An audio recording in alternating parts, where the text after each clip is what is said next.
Well, some key questions are also waiting for answers with regards to airworthiness and air safety in the country. Joining us this morning is the Director of Airworthiness Standards of the NCAA, Benedict Adeileka. Good morning and thanks for joining us. Good morning. Good morning.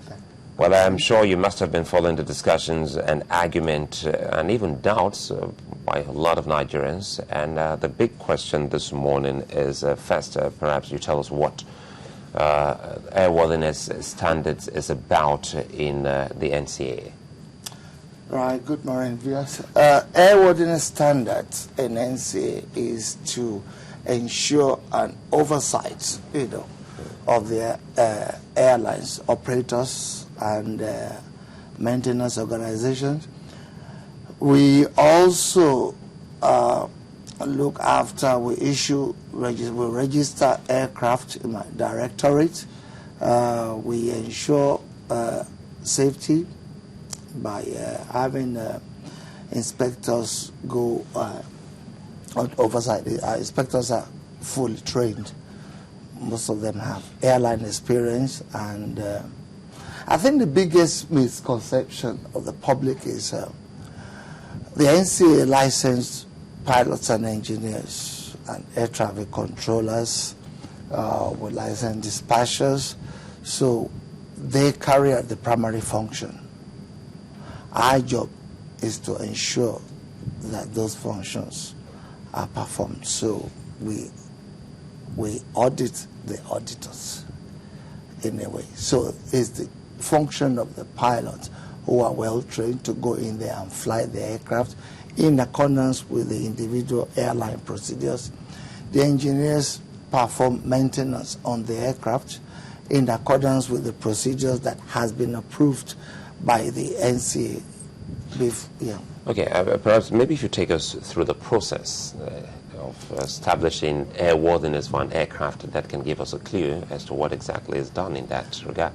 Okay, let us start by, we have two phases here. You have the airline operators who operate airline, who can also either maintain their own aircraft or subcontract the maintenance to a third party called AMO, Aircraft Maintenance Organization. Or you also have aircraft maintenance organization whose job is just to maintain aircraft. So if you want to set up an airline, as an operator, so you have to go through 5 phases. You come to the NCAA, we go through the initial certification process. You tell us what you want to do. Then you start, writing manual. There are 5 phases that we go through, in the process. And during this process, everything is documented. The operator, intending operator, tells us how we want to operate it.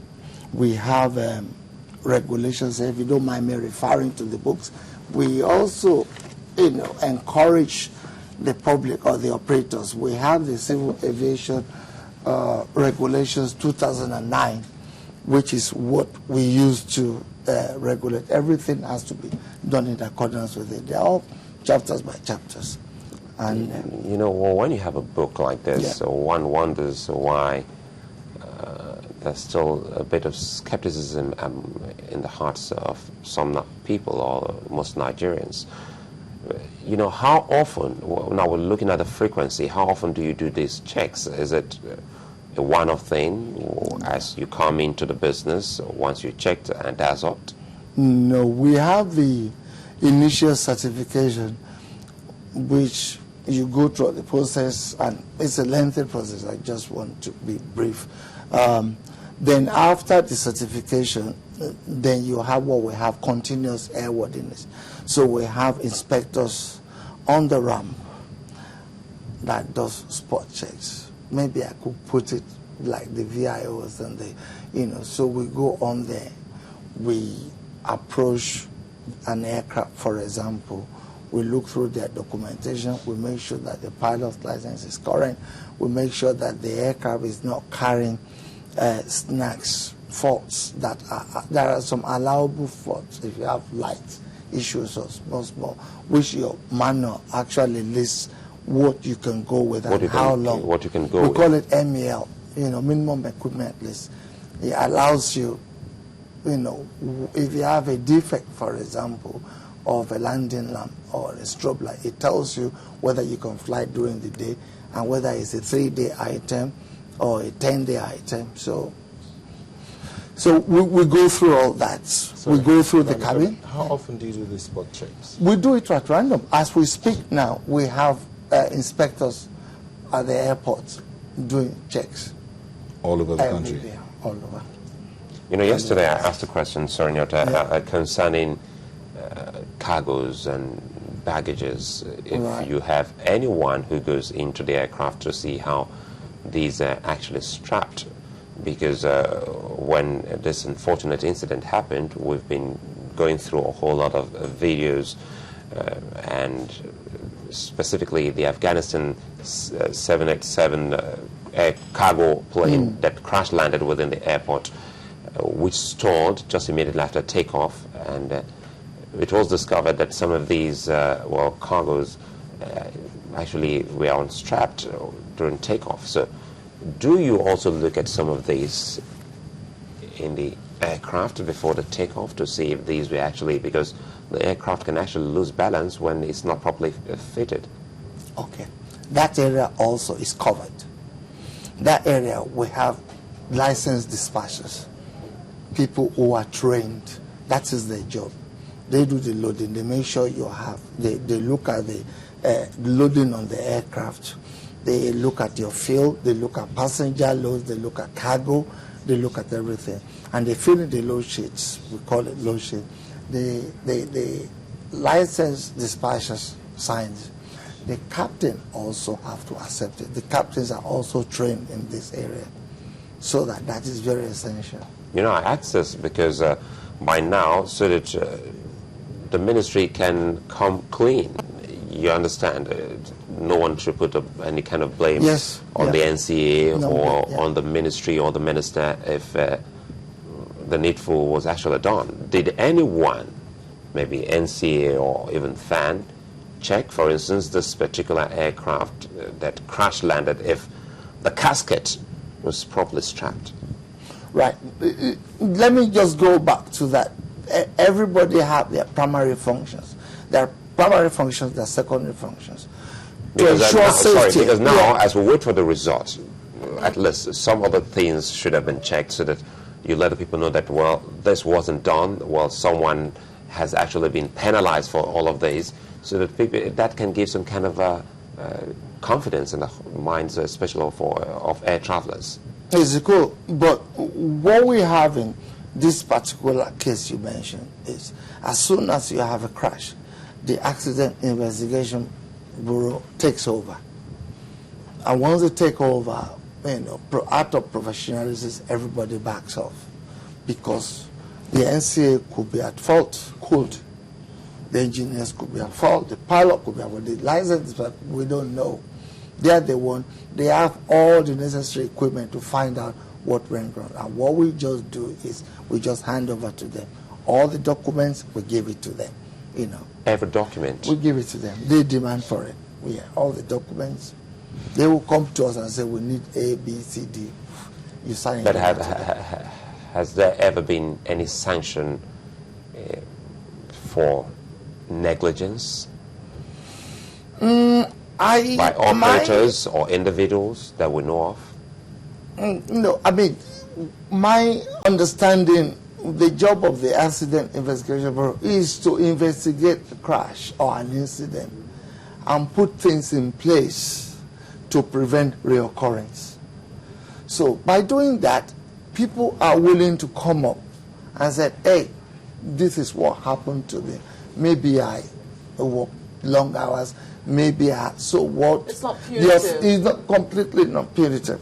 It's very important, because that is the only way people can come forward. But if it's punitive, if it's punishable, nobody will come forward to say. But prior to an accident, for instance, maybe an incident or nothing happened, but it was discovered that something wasn't properly done, and you go, oh, if we hadn't discovered this, an accident would have occurred. Do you penalize anyone? Yes, there are regulations in Part 2 that deals with sanctions, and violations. It tells you what violation you have if you have the time. It's also in the Civil Aviation Act 2012. It gives you all the sanctions. So, but mainly what we look at is if there is an incident, we look into that incident. I mean, I'm talking about incident, not accident. Assuming we're doing an audit or RAM check and we found something wrong. Yes, you can violate them, but the most important thing that we do, we find out why it happens. Is the manual wrong? Are people doing what they're supposed to do? Are they not doing what they're supposed to do? So we look into that. We look at the system in the airline. What type of that's more important than the sanction. Because when you sanction, no problem. You offend, we sanction you, the next person and the next person. If you commit an offense and we look into the system, we say, oh, okay, maybe your staff needs training. Maybe they need more training. We need to retrain them. Maybe the wordings of the manuals are not clear. Then we will rewrite it. Those are very important. So by doing that, we are preventing a reoccurrence. That is the most important thing. You have an incident, you make sure that that particular incident is nit in the bud, does not reoccur. What is the history with Associated Airlines? History, you're talking of history of safety, yes? Airworthiness? Airworthiness, yes. As far as we're concerned, they have a good history. We don't, because when they used to do scheduled operation, when they know that they didn't have the structure, they voluntarily came in and said, no, we're not going to do schedule, we're going to do charter. And as far as we're concerned, we have documentation to prove that the aircraft is properly maintained, the aircraft is stored, when they're not flying. Charter operations is not, you fly when, a client comes to you and say they want to go to Ibadan or they have a football match or, that's where they fly. But what we do regularly, we have things in place that says that if the aircraft doesn't fly on so date, this is the type of checks you do. And as far as our record is concerned, the aircraft is current. Is there any part of the NCAA that worries about the financial records of Yes. of operators? Yes. We have the Department of Air Transport Regulation who look at we call it the financial health of an airline.